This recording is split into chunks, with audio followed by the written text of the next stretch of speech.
Korang pernah tak dengar orang cakap sihir ni benar-benar ada ke? Atau sihir ni zaman dulu je, zaman sekarang dah tak ada?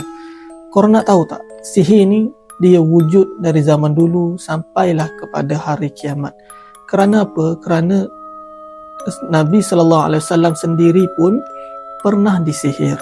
Apa yang berlaku pada ketika itu di zaman Nabi SAW di kota Madinah, Islam sedang berkembang sangat-sangat pesat.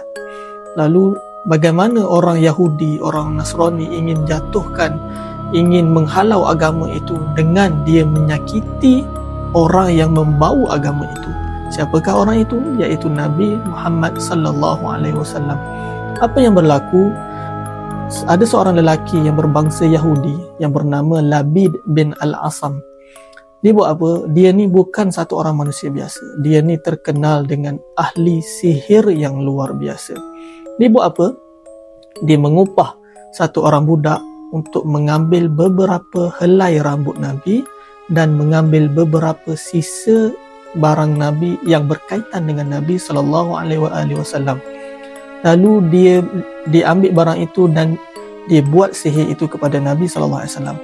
Dan apa yang berlaku selepas itu, Nabi SAW dengan izin Allah, sihir itu berlaku kepada Nabi. Dan selepas terkenanya sihir itu kepada Nabi, Nabi merasakan sesuatu yang pelik. Pelik bagaimana? Baginda Nabi SAW merasakan dia buat sesuatu perkara, sedangkan sebenarnya dia tak buat pun benda tu. Dia just rasa buat something, tetapi dia tak buat pun sebenarnya. Lalu selepas beberapa ketika, Nabi suatu malam dia berdoa kepada Allah, ya Allah, berilah aku petunjuk terhadap apa yang berlaku, situation yang berlaku terhadap diriku ini. Lalu Allah mengutus dua malaikat untuk memberitahu bahawasanya Nabi SAW itu disihir, dan malaikat itu memberitahu kepada Nabi di manakah tempat barang-barang sihir itu berlaku. Lalu malaikat bagi tahu Nabi, dan Nabi mengutus sahabat untuk pergi ke satu tempat yang bernama Telaga Zarwan. Di tempat itu sahabat jumpa satu barang, ada satu tali busur yang mana mempunyai 11 simpulan. Dan pada saat itu, pada ketika itu, bagaimana mereka meleraikan sihir yang berlaku pada Nabi? Ketika itu ayat Al-Quran turun, wahyu daripada Allah turun. Wahyu apa? Ketika itu turunlah surah Al-Mu'awwizatain, iaitu dua surah An-Nas dan juga Al-Falaq. Kalau kita perasan, surah An-Nas mempunyai 6 ayat dan surah Al-Falaq mempunyai 5 ayat yang bersamaan dengan 11 ayat.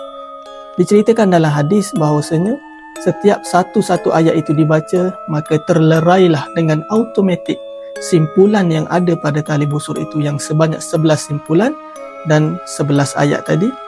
11 simpulan, 11 ayat. Jadi di sini apa yang Allah nak bagi tahu sebenarnya, Nabi SAW sendiri pun, yang seorang Nabi, yang satu orang yang mulia pun kena sihir, apatah lagi kita orang yang biasa ini. Dan sebenarnya kalau kita fikir balik, tak semua benda yang berlaku, contoh tiba-tiba perkahwinan kita tunggang terbalik, bisnes kita slow, perniagaan kita tak ada orang beli, selalu gaduh dengan bini, selalu gaduh dengan suami, kita tak boleh menyalahkan sihir pada awalnya. Dan dalam masa yang sama, kita tidak boleh menafikan adanya gangguan sihir itu yang boleh merosakkan hubungan dan boleh mengganggu kita punya perniagaan dan sebagainya. Jadi apa yang kita perlu buat adalah, of course, kita tak perlu cari bomo, tak perlu cari azimat, tak perlu cari takkan. Kita perlu balik kepada Allah Subhanahu Wa Taala. Tak kisahlah sama ada ia adalah sihir ataupun tidak, kita perlu balik kepada Allah Subhanahu Wa Taala. Dan macam mana? Dengan perbanyakkan amalan dan zikir kepada Allah.